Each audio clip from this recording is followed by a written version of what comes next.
ఈ20 ethyl వల్ల ఎలాంటి ఇబ్బందులు లేవని కిసాన్ మోర్చా అధ్యక్షుడు లక్ష్మీ నరసయ్య అన్నారు. ఇప్పటివరకు ఏ వినియోగదారుడు కూడా వాహనాల రిపేరు గాని మైలేజ్ తగ్గుతుందని గాని ఫిర్యాదు చేయలేదని ఆయన చెప్పారు. ఈ20 ఇథైల్ వల్ల రైతులకు లాభం జరుగుతుందని, విదేశీ మారక ద్రవ్యం పెరుగుతుందన్నారు. నీట్ పేపర్ లీకేజ్ విషయంలో ధర్మేంద్ర ప్రధాన్ నైతిక బాధ్యత వహిస్తూ రాజీనామా చేశారని, ఆయన ఏ తప్పు చేయలేదన్నారు. తప్పు చేయని వ్యక్తిని సన్మానం చేస్తే తప్పేంటని అంటున్న లక్ష్మీ నరసయ్యతో మా senior correspondent Ramakrishna face to face. ఈ20 ఇథాయిల్కి సంబంధించి దేశవ్యాప్తంగా ప్రతిపక్షాలు ఆరోపణలు చేస్తున్నాయి. దాని ఇంప్లిమెంట్ విషయంలో కొన్ని అవరోధాలు ఉన్నాయి, మైలేజ్ తగ్గుతుంది అనేది విమర్శలు ఉన్నాయి. దానికి సంబంధించి కిసాన్ మోర్చా రాష్ట్ర అధ్యక్షుడు లక్ష్మీ నరసయ్య మన మధ్య ఉన్నారు. సార్ చెప్పండి, ఇథాయిల్ ఈ20ని వాడడం వల్ల పెట్రోల్ మైలేజ్ తక్కువ అవుతుంది. దీన్ని ఇంప్లిమెంట్ చేయడంలో ప్రభుత్వం బలవంతంగా జనాల వినియోగదారులపై రుద్దుతుంది అనేది ఒక ఆరోపణ వస్తుంది. దీని మేము అది పూర్తి స్థాయిలో అపోహ మాత్రమే. ఇంతవరకు అటువంటి దాఖలాలు లేవు. కొన్ని లక్షల వెహికల్లను ఈరోజు రోడ్డు మీదకి తీసుకొచ్చి ఇంజనీర్లు కానీ వాళ్ళ డీలర్స్ కానీ ప్రతిదీ కూడా చెక్ చేయడం జరిగింది. ఎక్కడ కూడా అటువంటి పరిస్థితి ఉత్పన్నం కాలేదు. ఈ20 ఇంధనం వల్ల, ఈ20 ఇథనాల్ ఇంధనం వల్ల ఈరోజు దేశ ప్రగతిలో ముందుంటుంది.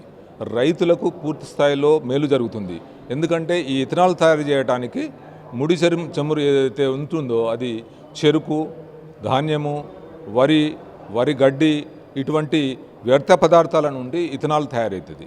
దానివల్ల మనకు అకాల వర్షాలతో రైతులకు పంటలు నష్టం జరిగినన్నా కానీ ఆ చెడిపోయిన పంటను కూడా ఇథనాల్కు ఉపయోగించి దానివల్ల ఇంధనాన్ని తయారు చేస్తే పూర్తిగా కాలుష్యం యొక్క మనం పరిస్థితిని కూడా కాపాడుకునే పరిస్థితి ఉన్నది.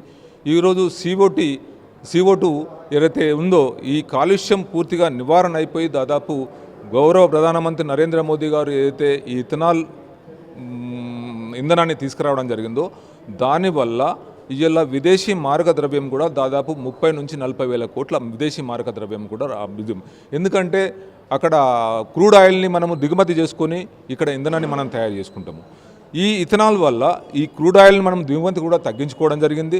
దానివల్ల విదేశీ మారక ద్రవ్యం కూడా మనకు మేలు జరిగింది.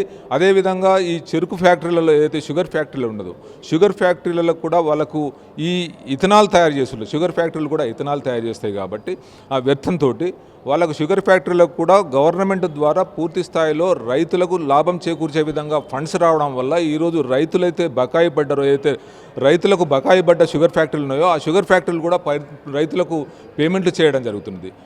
ఇక్కడ మనం తెలంగాణను చూసుకున్నట్టే తెలంగాణలో పూర్తి స్థాయిలో చెరుకు, మొక్కజొన్న, ధాన్యము, వరిగడ్డి పూర్తి స్థాయిలో ఉంటుంది. మనము వరిగడ్డిని ఏం చేస్తాము, పంట అయిపోయిన తర్వాత కాలబెడతాము.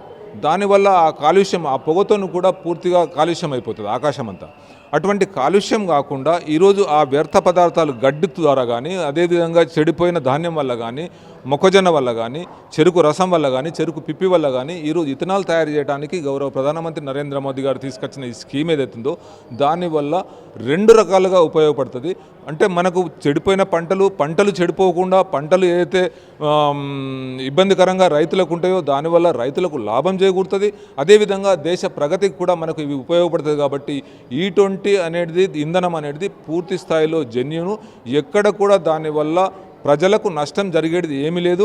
ఎక్కడ కూడా ఏ ఇన్సూరెన్స్ కంపెనీలు కూడా ఇప్పటి వరకు నాకు క్లెయిమ్ వచ్చింది దానివల్ల అని చెప్పి ఇన్సూరెన్స్ కంపెనీలు కూడా ఎక్కడ కూడా ఇబ్బందిగా పెట్టలేదు.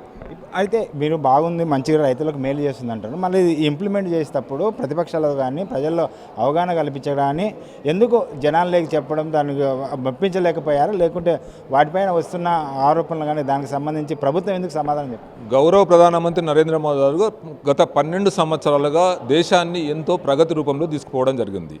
ప్రతిపక్షాలకు ఎక్కడ కూడా అవకాశం లేదు. ప్రతిపక్షాలు ఏది చేసినా కానీ ఒక దురుద్దేశంతో, అంటే ఒక అలజడి సృష్టించాలా, దేశాన్ని అల్లకల్లోలం చేయాలనే ఒక ఆలోచనతోటే వాళ్ళు మాట్లాడతారు తప్ప దేశ ప్రగతి గురించి కూడా మాట్లాడరు. ఇప్పుడు మీరు పేపర్ లీకేజ్ గురించి గౌరవ మా మంత్రి గారు రిజైన్ చేసిండ్రు.